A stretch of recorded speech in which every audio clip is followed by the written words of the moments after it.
오늘 하나님께서 우리에게 주시는 말씀은 베드로전서 3장 13절에서 17절 말씀입니다. 한 절씩 교독하겠습니다. 또 너희가 열심으로 선을 행하면 누가 너희를 해하리요?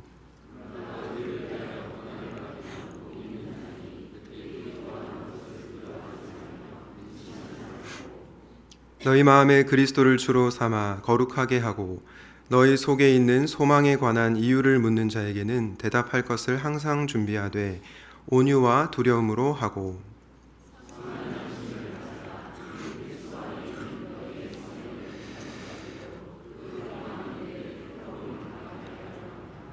함께 읽겠습니다. 선을 행함으로 고난받는 것이 하나님의 뜻일진데 악을 행함으로 고난받는 것보다 나으니라. 아멘. 오늘의 말씀은 세상의 소망이 되는 교회입니다. 오늘은 설교 시작을 영화로 먼저 시작하려고 하는데요. 참고로 저의 취미는 기도이고 특기는 말씀 묵상입니다. 제가 영화를 보는 유일한 이유는 VIP들과 소통하기 위해서 허벅지를 꼭 이렇게 잡고 영화를 봅니다. 혹시 영화관에서 저를 보시면 제가 VIP들과 소통하기 위해서 영화관에 갔다는 것을 기억해 주시면 좋겠습니다. 여러분 혹시 최근에 개봉한 콘크리트 유토피아라는 영화를 보신 분이 계십니까? 이 영화는 갑자기 일어난 대지진 이후에 생존을 위한 사람들의 분투를 그린 영화인데요. 주변 건물들은 모두 무너져 내린 가운데 사진에 보시는 황궁 아파트만 무너져 내리지 않습니다. 소문을 들은 외부 생존자들은 황궁 아파트로 몰려들게 되는데요. 자원이 제한되어 있다 보니까 갈등이 일어납니다. 모든 사람을 다 수용할 수 없기 때문입니다. 이런 상황 속에서 황궁 아파트 주민들은 아파트 주민 수칙을 만드는데 바로 이것이 있습니다. 아파트는 주민의 것, 오직 주민만이 살 수 있다. 오직 아파트 주민만이 살 수 있기 때문에 외부 생존자들은 어떻게 될까요? 쫓겨나야 합니다. 지금 보시는 사진이 영화에서 아파트 주민들이 외부 생존자를 이렇게 쫓아내는 그런 장면입니다. 그런데 이런 수칙이 생겼음에도 불구하고 일부 아파트 주민들은요, 마음이 약해서 외부 생존자들을 자기 집에 숨겨주는데요. 이 사실을 알게 된 다른 아파트 주민들이 그들을 크게 혼내고요, 아파트 주민 수칙을 어긴 것에 대해서 벌을 하는 그런 내용을 볼 수가 있습니다. 그런데 저는 직업이 목사라서 그런지 이 영화를 보면서 한국 교회가 떠올랐습니다. 일부 한국 교회 성도들 중에서 우리만의 리그를 이렇게 구축해놓고 다른 외부 사람들이 교회로 들어오는 것을 불편해하는 분들이 있다는 것입니다.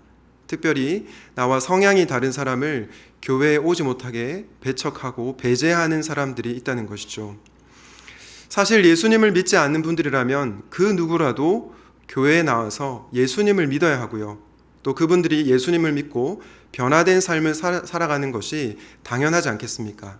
그런데 많은 분들 중에서 교회로 이렇게 들어오는 것을 막는 분들이 있다는 것입니다.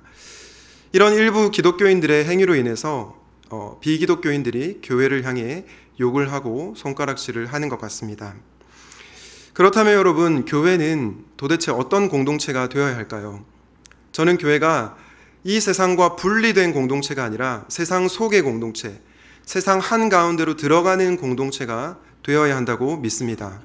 왜냐하면 성경이 그렇게 말씀하기 때문입니다. 우리 베드로전서 2장 12절 말씀을 보겠습니다. 너희가 이방인 중에서 행실을 선하게 가져 너희를 악행한다고 비방하는 자들로 하여금 너희 선한 일을 보고 오시는 날에 하나님께 영광을 돌리게 하려 함이라. 여기서 제가 강조하고 싶은 부분은 이방인 중에서인데요. 교회는 이방인 중에서 선한 행실을 해야 한다 말씀하고 있습니다. 무슨 말씀입니까? 교회가 세상과 분리되는 것이 아니라 세상 한가운데서, 이방인 한가운데서 선한 행실을 해야 한다고 말씀하고 있는 것입니다. 저는 이 땅의 교회가 이런 교회가 될 때 세상의 소망이 되는 공동체가 될 수 있다 생각합니다. 나만 구원받고 끝나는 것이 아니라 나를 넘어 다른 사람에게 소망을 줄 수 있는 그런 공동체요. 그렇다면 차가운 이 세상에서 소망이 되는 교회는 어떤 교회일까요? 바라기는 오늘 말씀을 묵상하면서 우리 교회가 세상의 소망이 되는 교회가 되시길 주님의 이름으로 축원드립니다. 첫 번째로 세상의 소망이 되는 교회는 겸손히 전도하는 교회입니다. 겸손히 복음을 전할 때 교회는 세상에 소망을 줄 수 있습니다. 가끔 지하철역에 가면 예수 천당 불신 지옥을 외치는 분들을 보게 됩니다. 저는 이분들의 진심과 순수성을 결코 의심하지 않습니다. 그리고 어떤 점에서는 우리가 이분들의 열심을 좀 본받아야 되지 않을까 그런 생각을 하기도 했습니다. 문제는 무엇입니까? 그들이 전도하는 방식 때문에 많은 분들이 하나님을 오해한다는 것입니다. 어떻게요? 하나님은 강요하시는 분이시구나. 하나님은 우리를 비인격적으로 대하시는 분이구나. 이렇게 하나님을 오해한다는 것이죠. 그러므로 우리는 복음을 전할 때 지혜롭게 전해야 합니다. 오늘 베드로 사도는 우리가 어떻게 복음을 전해야 하는지를 잘 알려주고 있는데요. 우리 베드로전서 3장 15절을 같이 읽도록 하겠습니다.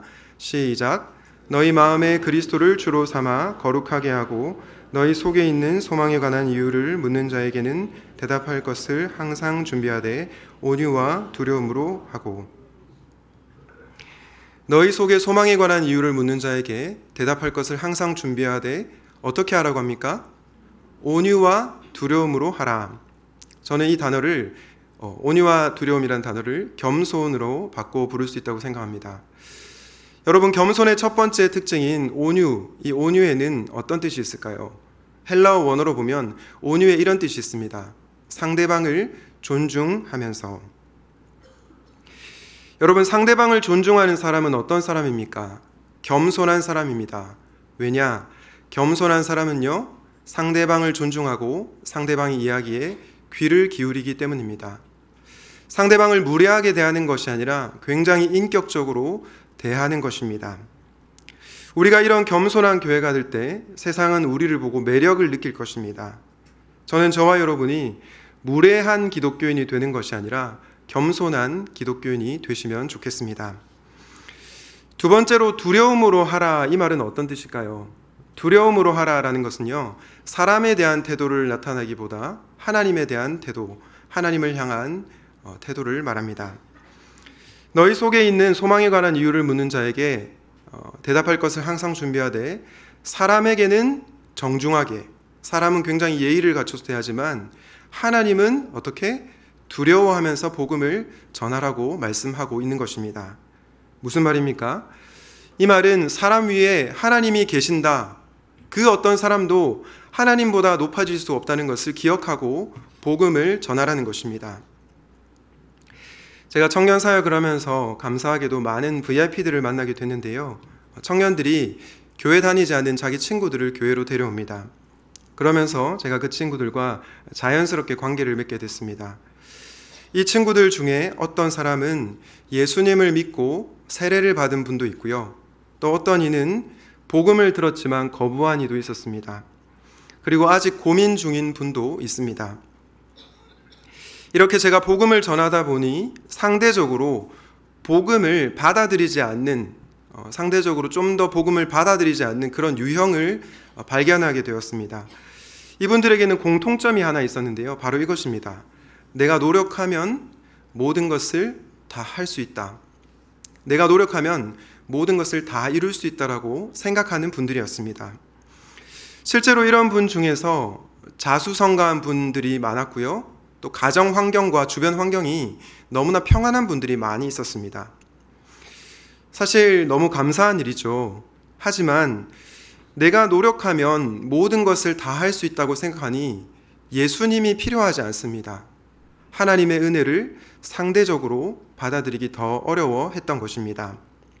그러면 이런 분께 어떻게 복음을 전해야 할까요? 당신은 교만하니까 회개하시오. 이렇게 복음을 전하면 안 되지 않겠습니까? 앞서 말씀드린 것처럼 상대방을 존중하고 그에게 굉장히 예의를 갖춰 대하지만 하나님이 그 위에 계시다는 것을 지혜롭게 전해야 합니다. 미국의 기업인이자 투자자인 우리가 잘 아는 워런 버핏이 있습니다. 이분이 어떻게 성공했습니까? 물론 당연히 그의 피땀 나는 노력이 뒤따랐습니다. 하지만 그가 성공하게 된 것이 전적으로 그의 노력만으로 가능했던 것일까요? 그렇지는 않은 것 같습니다. 그가 스스로 인정하기를 자신이 미국에서 태어난 것과 그리고 좋은 가정에서 태어난 것이 행운이라고 고백했습니다. 만약 그가 미국이 아니라 더 가난한 나라에서 태어났다면, 그리고 분쟁이 있는 지역에서 태어났다면 그는 지금 누리고 있는 부를 누리지 못했을 것이라고 고백했습니다. 워런 버핏이 행운이라고 표현했지만 우리는 이것을 무엇이라고 부릅니까? 바로 은혜라고 부르죠. 내가 누려왔던 모든 것들이, 내가 지나왔던 모든 시간이, 내가 걸어왔던 모든 순간이 당연한 것이 아니라 하나님의 은혜라고 고백합니다. 그리고 하나님이 도와주시지 않으셨다면 지금 내가 이 자리까지 설 수 없었구나. 그것을 우리는 우리의 입술로 고백하게 되는 것입니다. 내가 노력하면 모든 것을 다 할 수 있다 생각하는 분들에게 이런 내용을 전하면 됩니다. 저는 당신이 그동안 정말 수고한 것, 성실하게 노력한 것 칭찬해 드리고 싶습니다. 존경합니다. 그런데 정말로 당신이 성공하게 된 것이 당신의 노력만으로 가능했던 것일까요? 그 이후에, 그 이면에 누군가의 도움이 있지 않았을까요? 누군가의 손길이 있지 않았을까요? 이렇게 복음을 전하면 되는 것입니다. 이렇게 상대를 존중하면서도 하나님의 도우심이 없이는 결코 하루도 살아갈 수 없다는 은혜의 복음을 전하면 좋겠습니다. 이것이 바로 겸손히 복음을 전하는 자의 모습입니다.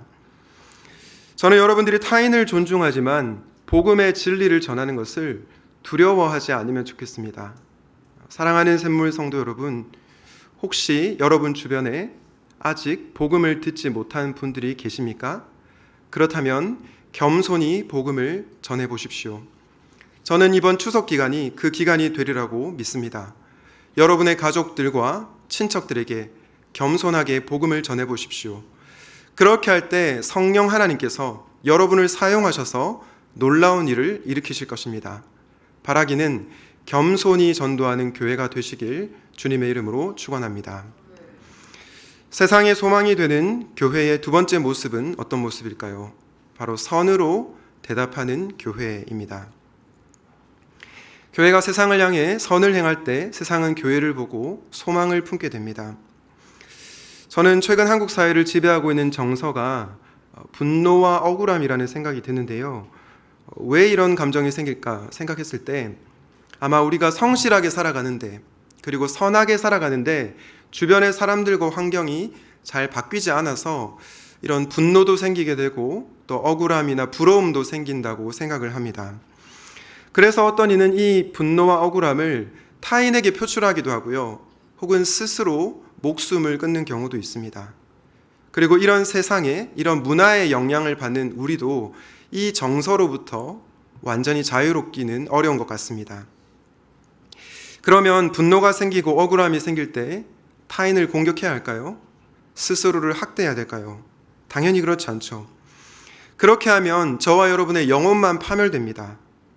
분노와 억울함으로 고통받고 있는 우리를 향해서 베드로 사도는 도리어 이렇게 권면을 하는데요. 우리 베드로전서 3장 16절 같이 한번 읽도록 하겠습니다. 시작. 선한 양심을 가지라.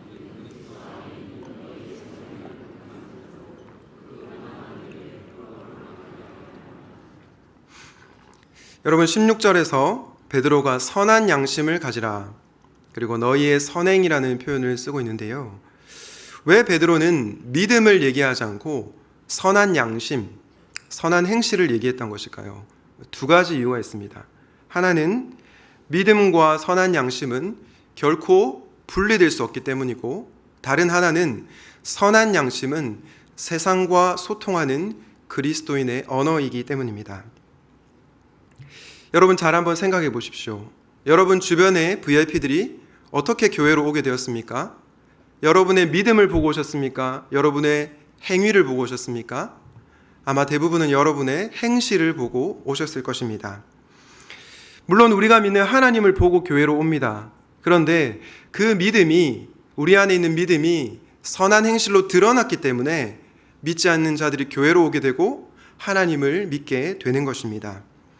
그러므로 선한 양심, 선한 행실은 세상과 소통하는 그리스도인의 언어입니다.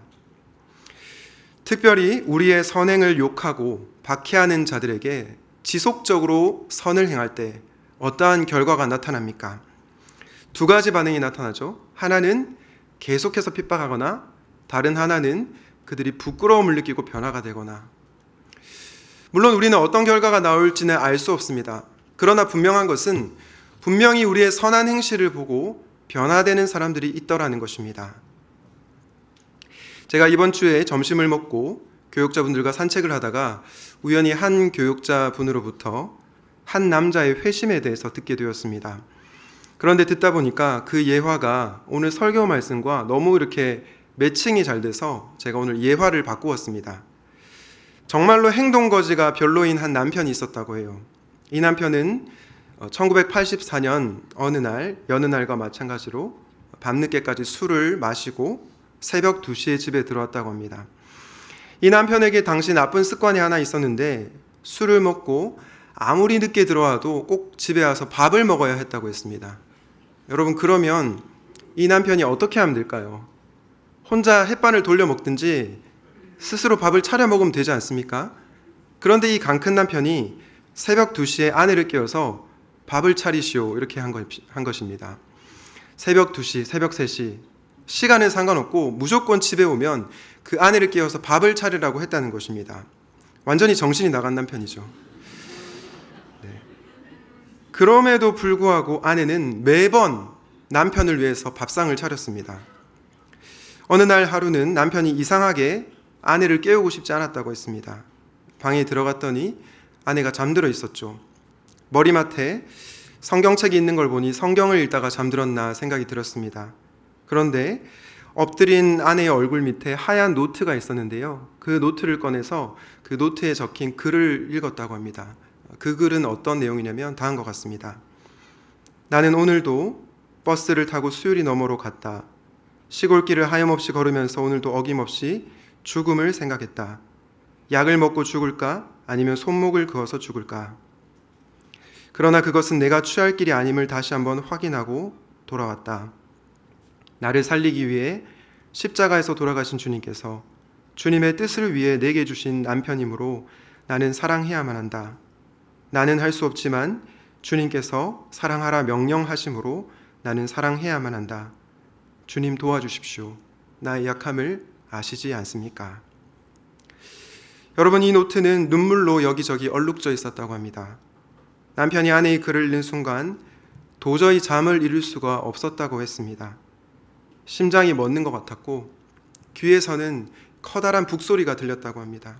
그리고 서재로 들어가 소리를 죽여서 얼마나 울었는지 모른다고 했습니다. 이 세상에 태어나서 처음으로 자신의 적나라한 실상을 직면한 것이죠. 남편은 처음에는 아내가 불쌍해서 울었다고 했습니다. 그런데 계속해서 울다 보니 자기 자신이 너무 가엾고 불쌍해서 울었다고 했습니다. 하나님의 은혜를 모르고 끊임없이 주님을 배반한 자기 자신이 불쌍해서 울었다고 했습니다. 그리고 조용히 주님의 이름을 불렀습니다. 그렇게 기도를 하는데 갑자기 뒤에서 이 남편을 꽉 안아주는 어떤 손길이 느껴졌다고 했습니다. 눈을 떠서 뒤를 돌아봤는데 아내가 아니었습니다. 그리고 다시 눈을 감고 기도를 하는데 이번에도 누군가가 자신을 꽉 이렇게 따뜻하게 안아주는 것을 경험했다고 합니다. 이번에도 눈을 떠서 뒤를 돌아봤지만 아무도 없었다고 했습니다. 그리고 세 번째로 눈을 감았을 때 남편의 마음 깊은 곳에서 이런 음성이 들렸다고 합니다. 나의 사랑하는 제철아, 나는 너를 한 번도 버린 적이 없단다. 네가 나를 버리던 그 순간에도 나는 줄곧 너와 함께 있었단다. 앞으로도 나는 영원토록 너와 함께 할 것이다. 나는 너를 사랑하기 때문이다. 여러분, 이분이 누구신지 아시겠습니까? 바로 우리가 잘 아는 100주년 기념교회 담임 목사님이셨던 이재철 목사님이십니다. 가수 이승현 씨의 아버지이죠. 지금은 모든 사람에게 존경을 받는 그 이재철 목사님이 한때는 아내의 마음을 그토록 고통스럽게 했던 남편이었다는 것입니다. 여러분, 도대체 이 이재철 목사님이 어떻게 변화된 것일까요? 물론 하나님께서 그의 마음을 변화시켜 주셨습니다. 그러나 이분이 변화되게 된 계기 중에 하나가 바로 아내의 끊임없는 용서와 사랑, 바로 선한 행실 때문이었습니다. 이 아내의 선한 행실을 보고 남편이 주님께로 돌아오게 된 것입니다. 베드로전서 3장 1절은 이렇게 말씀합니다. 아내가 된 이 여러분, 이와 같이 여러분은 자기 남편에게 순복하십시오. 그리하면 비록 말씀에 복종하지 않는 남편일지라도 말을 하지 않고도 아내 여러분의 행실로 말미암아 구원을 얻게 될 것입니다. 사랑하는 성도 여러분, 여러분의 마음을 아프게 하는 남편과 아내가 있습니까? 여러분을 괴롭히는 직장 상사가 있습니까? 여러분을 눈물 흘리게 하는 주변의 이웃이 있습니까? 그들은요, 여러분의 원수가 아니라 주님께로 돌아와야 할 VIP들입니다. 그들을 품는 것은 결코 쉽지 않습니다. 하지만 우리가 그들에게 지속적으로 선을 행할 때, 선으로 대답할 때 하나님의 때에 그들은 변화될 것입니다. 바라기는 우리를 공격하는 세상 앞에서 선으로 대답하는 교회가 되시기를 주님의 이름으로 축원합니다. 이 세상의 소망이 되는 교회는 겸손히 복음을 전하는 교회, 그리고 선으로 대답하는 교회다 말씀드렸습니다. 세상의 소망이 되는 교회의 마지막은 어떤 교회일까요? 바로 주님을 가리키는 교회입니다. 여러분, 우리가 왜 겸손해야 합니까? 왜 상대방을 계속해서 용서하고 사랑해야 합니까? 우리 자신을 드러내기 위함이 아니죠. 만약 세상 사람 중에서 여러분에게 당신은 어떻게 그렇게 겸손할 수 있으세요? 당신은 어떻게 그렇게 용서하고 사랑할 수 있으세요? 물어본다면 여러분들은 뭐라고 대답하시겠습니까? 제가 워낙 겸손히 몸에 장착되어 있어서요. 저는 원래 사람을 잘 미워 안 해요. 사랑해요. 이렇게 대답을 하지는 않지 않겠습니까? 만약 그렇게 하는 분들이 계시다면 죄송한 말씀이지만 아직 복음을 모르는 분들입니다. 그렇다면 우리는 뭐라고 답변하는 것이 맞을까요? 아니, 뭐라고 답변하는 것이 맞고 틀리고를 떠나서 복음을 아는 사람이라면 어떻게 자연스럽게 대답할까요? 아마 이렇게 대답을 할 것입니다. 저는 겸손하신 주님을 드러내기를 원합니다.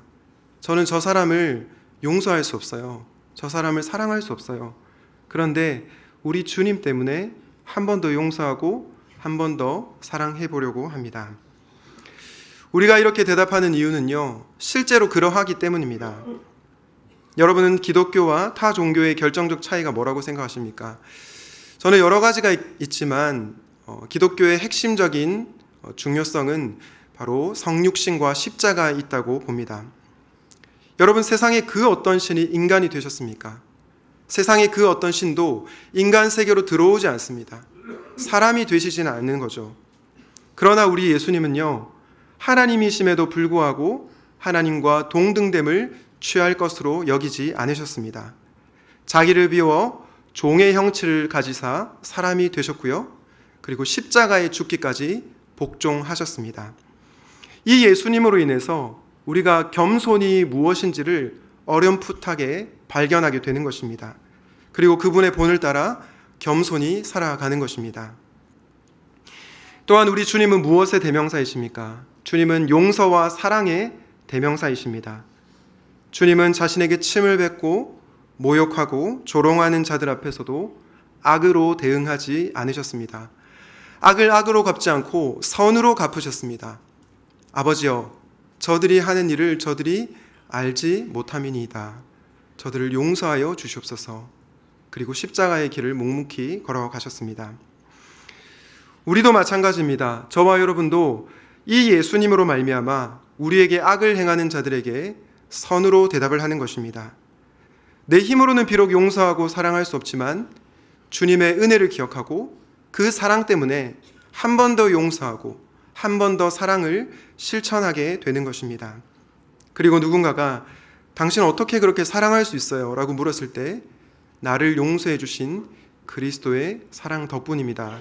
라고 대답을 하는 것이죠. 이렇게 우리가 겸손하신 예수님, 저와 여러분을 용서하시고 사랑하신 예수님을 가리킬 때 세상은 이 예수님을 보고 참된 소망을 발견하게 될 것입니다. 오늘 베드로전서 3장 17절은 이렇게 말씀하는데요.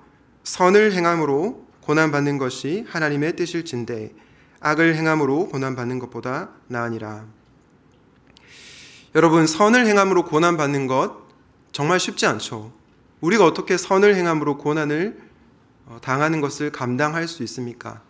그 비결에 대해서 베드로 사도는 베드로전서 2장 21절에서 말씀하는데요. 우리 베드로전서 2장 21절 말씀을 같이 읽도록 하겠습니다.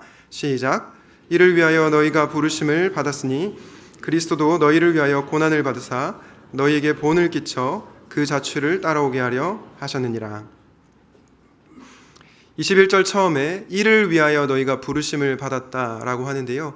이를 위하여라는 말은 바로 너희들이 고난을 위하여 부르심을 받았다라는 뜻입니다. 그런데 그리스도인의 부르심이 고난의 부르심인데 어떻게 우리가 이 길을 걸어갈 수 있습니까? 바로 우리보다 앞서서 고난을 당하신 분이 계시기 때문입니다. 예수 그리스도께서 저와 여러분보다 먼저 고난을 당하셨습니다. 왜냐? 오늘 말씀이 말하는 바 너희에게 본을 끼쳐서 그 발자취를 따라오게 하기 위함인 것입니다. 사랑하는 샘물교회 성도 여러분, 우리가 예수 그리스도를 주님으로 모시고 살아갈 때 세상은 우리 속에 관한 소망의 이유를 물어올 것입니다. 그때 우리는 예수님을 가리켜야 합니다. 왜냐? 예수 그리스도께서 우리의 유일한 소망이시기 때문입니다. 저는 우리 교회가 정말로 겸손한 교회가 되면 좋겠습니다. 상대방을 존중하지만 하나님을 두려워하는 교회요. 저는 우리 교회가 선으로 대답하는 교회가 되면 좋겠습니다. 우리를 공격하고 비방하는 사람들에게 끝까지 용서하고 사랑으로 대답하는 교회요. 그렇게 할 때 세상은 우리에게 물을 겁니다. 당신 무엇 때문에 그렇게 살아가십니까? 그때 우리는 이렇게 대답하면 됩니다. 내가 믿고 있는 예수 그리스도 때문입니다. 사랑하는 교회 여러분, 저와 여러분은 예수님을 가리키는 교회입니까? 저는 우리 샘물교회가 그런 교회가 되면 좋겠습니다. 바라기는 우리 교회가 주님을 가리키는 세상의 소망이 되는 교회가 되시기를 주님의 이름으로 축원드립니다. 말씀을 정리하겠습니다. 제가 오늘 설교 시작을 콘크리트 유토피아라는 영화로 시작을 했는데요. 이 영화에 관심이 있어서 검색을 하다가 영화 감독이 기독교인이라는 것을 알게 되었습니다. 그런데 이 감독은 영화를 통해서 우리에게 무엇을 말하고자 했던 것일까요? 인간은 위기의 순간에 몰리면 다른 사람들은 다 나몰라라고 자기만 살아남으려고 하는 이기적인 유전자다. 이런 내용을 전달하려고 했던 것일까요? 저는 그렇지 않다고 생각합니다. 왜냐하면 이 영화의 마지막 장면 때문인데요. 식량이 점점 떨어지고 황궁 아파트 주민들과 외부 생존자들이 서로 이렇게 다투게 됩니다. 그 과정 속에서 수많은 사람이 목숨을 잃습니다. 그 중에 영화 여주인공은 가까스로 목숨을 건지게 되는데요. 먹을 것도 없고 살 곳도 사라졌기 때문에 황궁 아파트를 떠나서 외부 세계로 향합니다. 그런데 외부 세계로 나가는데 한 공동체에서 이 여인을 아무런 조건 없이 받아주는 겁니다. 먹을 것이 없는 이 여인에게 주먹밥을 주고요. 또 잘 곳이 없는 이 여인에게 잘 수 있는 좋은 공간을 마련해 줍니다. 저는 이 모습을 보면서 왜 영화 감독이 콘크리트 디스토피아라고 하지 않고 콘크리트 유토피아라고 했는지 이유를 알게 되었습니다. 그것은 바로 폐허가 된 차가운 도시 가운데 어떤 공동체는 유토피아와 같은 곳이 있다는 것을 우리에게 알려주기 위함이 아닐까라는 생각을 했습니다. 그리고 저는 제가 추측해 보건대 이 감독이 이런 유토피아와 같은 공동체가 바로 교회가 되면 좋겠다, 이런 마음을 담고 영화를 만들었던 것 같습니다. 저는 샘물교회가 콘크리트와 같은 차가운 회색빛이 난무한 세상 가운데 따뜻한 소망을 제시하는 공동체가 되면 좋겠습니다. 비기독교인들을 존중하지만 그들 위에 하나님이 계시다는 것을 알려주면 좋겠습니다.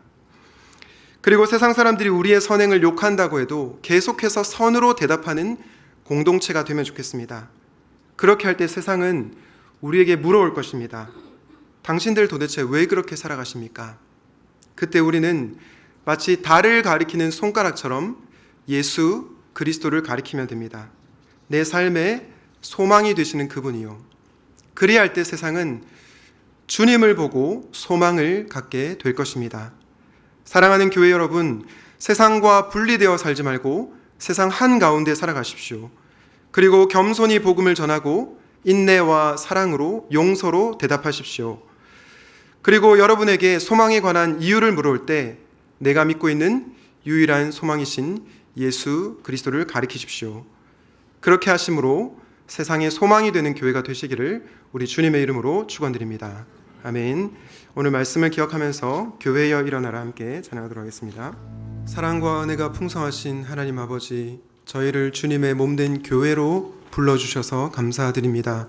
하나님 아버지, 이번 한 주 살아갈 때에 저희들이 우리의 주변에 믿지 않는 사람들을 존중하지만 하나님을 두려워함으로 복음을 전하는, 겸손히 복음을 전하는 교회가 되기를 소원합니다.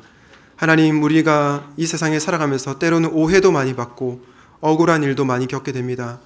그 일에 대해서 우리가 하나님께 기도하는 가운데 선으로 대답하게 하시고, 훗날 그 사람들이 우리에게 너희들은 도대체 왜 그렇게 살아가냐 물어올 때 우리의 유일한 소망이신 예수 그리스도를 가리키는 복된 성도들 되게 하여 주시옵소서. 이번 추석 기간이 정말로 그러한 시간이 되기 원합니다. 우리 사랑하는 가족들과 친척들에게 예수 그리스도를 말과 삶으로 증거하게 하시고 성령의 역사로 말미암아 주님을 믿게 되는 귀한 복도 허락하여 주시옵소서. 하나님, 우리의 물질의 주인이 주님이심을 고백하고 하나님께 다 돌려드립니다. 혹여라도 가난하여 하나님께 물질을 바치지 못한 성도님들 계시다면 하나님께서 일용할 양식으로 채워주시고 또 하나님께 올려드릴 수 있도록 은혜 베풀어 주시옵소서. 주 예수 그리스도의 은혜와 하나님의 사랑과 성령의 교통하심이 세상의 소망이 되는 교회가 되기를 소원하는 무리들 가운데 함께 있을지어다. 아멘.